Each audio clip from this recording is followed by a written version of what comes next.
Is it worth it to be happy in a world which will strip everything away in an instant? And if granted the opportunity, would you allow yourself to cherish life, knowing that at any moment it can end? If not, could you say that life has any meaning in the first place? Shuumatsu, Nani, Shitemasu, it's a long title, presents the audience with these questions from the perspective of broken characters in a broken, unfair world. It's a heart-wrenching tale of self-sacrifice and learning to love, regardless of if your efforts are ultimately fruitless. The greatest strength of the show comes from its premise. Set 500 odd years after the collapse of humanity, the world has become a brutal place. The remaining bestial races have fled the skies and are tormented by unkillable magical entities which have marked what remains of life for destruction. The remaining communities may live in relative peace, but there is always an impending sense of demise as any day could be their last. Their only remaining hope are child soldiers, which have been engineered to have no regard for their own personal safety.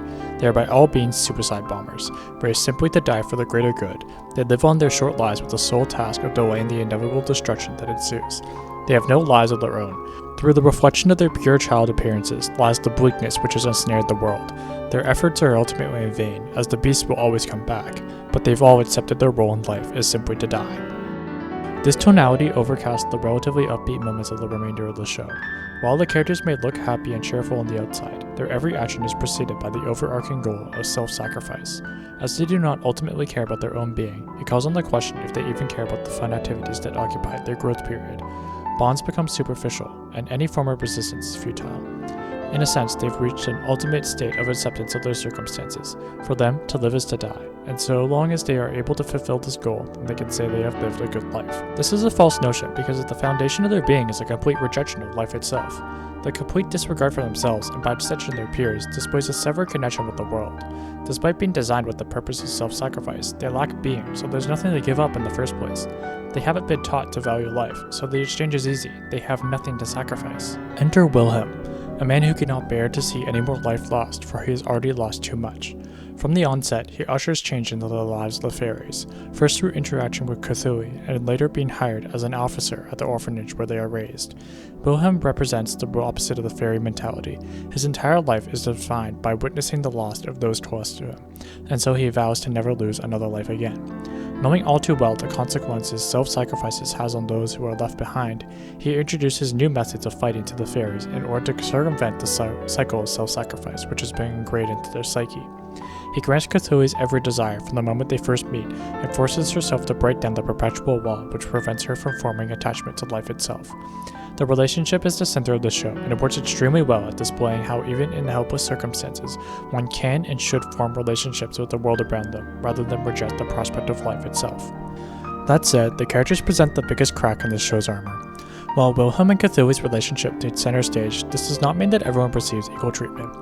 Rather than make full use of the rather large cast of fairies at the orphanage, almost all the characters end up being sidelined in order to focus on their relationship.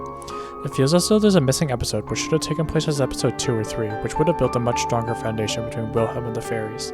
Cthulhu herself gets off to a bit of a rocky start as well.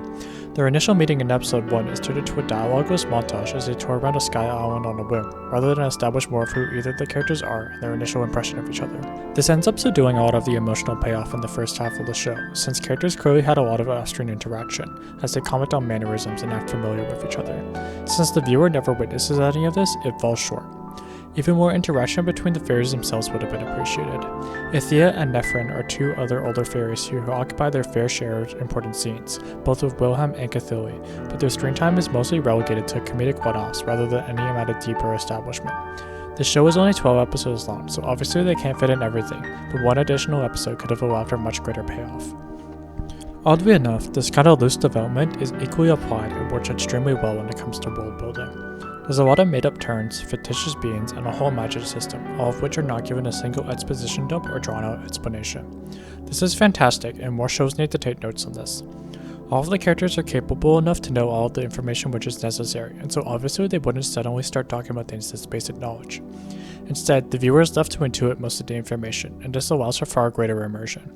It's not exactly difficult to figure anything out anyway, but this kind of respect for the audience is pretty rare for anime and displays a real maturity in its execution. Aesthetically, this is a beautiful show. There's at least one screenshot-worthy moment per episode, and this increases with each subsequent episode as well. The animation is very clean.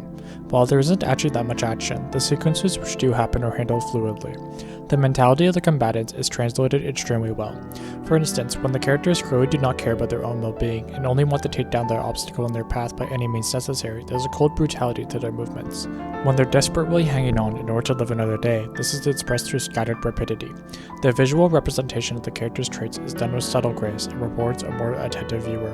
The sound design is incredible. Every one of the insert songs is beautifully sung and slots into the world perfectly. Each of them have this melancholic romantic quality to them. They aren't quite sad songs, they aren't quite happy songs, but they are beautiful songs. The non-insert songs work well, although generally don't stand out much. Not bad, more than serviceable, but mostly just there to be there. Throughout the course of its runtime, Suka Suka could teach its characters about the value of life. Not only one's own life, but the lives of those around them as well. Self-sacrifice for self-sacrifice's sake is an action which is the total rejection of life. It shuts out the fundamental connection that you have with the world, only allowed through the excuse of being for the greater good. What good is a selfless action if you've rejected the world as a premise? There is none. That's not even a sacrifice at all, it's mere suicide. Through the formation of bonds and choosing to live, even if only for yourself, you learn to cherish life itself. Only then does a sacrifice, and thus life, have meaning. At the start, Cthulhu is nothing but a soldier, born to die a meaningless death and having lived a meaningless life. Through her relationship with Wilhelm, she obtains a reason to live, circumventing her reason to die. And finally, at the end, Cthulhu proudly states that she's become the happiest girl in the world, as her life finally has meaning.